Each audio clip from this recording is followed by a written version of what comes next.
അരുൺ, ഒപ്പം മുഖ്യമന്ത്രിക്കെതിരായി നിരവധി ആയുധങ്ങൾ പ്രതിപക്ഷത്തിന്റെ കയ്യിലുണ്ട് എന്നുള്ളതാണ്. ഈ സഭാ സമ്മേളനം കൂടുമ്പോൾ നമ്മൾ പ്രതീക്ഷിക്കേണ്ടത് എന്തൊക്കെ കാര്യങ്ങളിലാണ് പ്രതിപക്ഷം അവരുടെ പിടിമുറുക്കുക എന്നുള്ളതാണ്. ഈ മലപ്പുറം വിവാദമൊന്നും മുഖ്യമന്ത്രിയുടെ വിശദീകരണത്തിൽ തൃപ്തരല്ല എന്ന് തന്നെയാണ് പിന്നീട് പ്രതിപക്ഷ നേതാവിന്റെ വാക്കുകളിൽ നിന്നൊക്കെ നമുക്ക് മനസ്സിലായത്. ഏറ്റവും പ്രധാനമായി ഉന്നയിക്കുക അത് തന്നെയാകുമോ അരുൺ?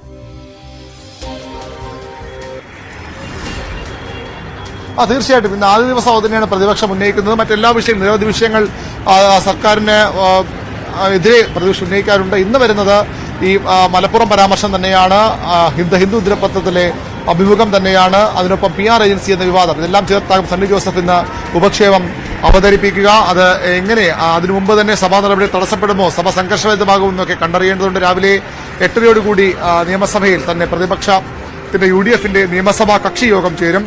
അവിടെയാകും സഭയിൽ എന്ത് തന്ത്രമാണ് സ്വീകരിക്കേണ്ടത്.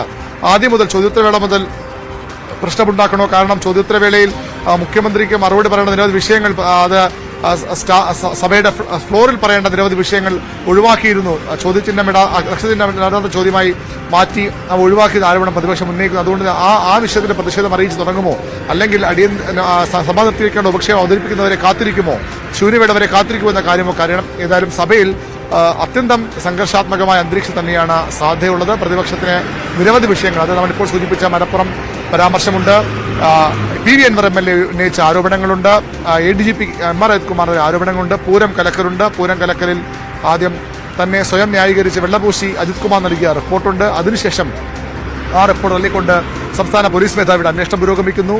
മുഖ്യമന്ത്രിക്കെതിരെ നിരവധി ആരോപണങ്ങളുണ്ട്. അത്തരത്തിൽ പ്രതിപക്ഷത്തിന് ഒരു സഭാ സമ്മേളനത്തിൽ സ്വപ്നം കാണാൻ മാത്രം കഴിയുന്ന തരത്തിലുള്ള അവസരങ്ങളാണ്, ആയുധങ്ങളാണ് ഇത്തവണ സഭയിലേക്ക് വരുമ്പോൾ VD സതീശനും ഒപ്പമുള്ളവർക്കും അവരുടെ കയ്യിലുള്ളത്.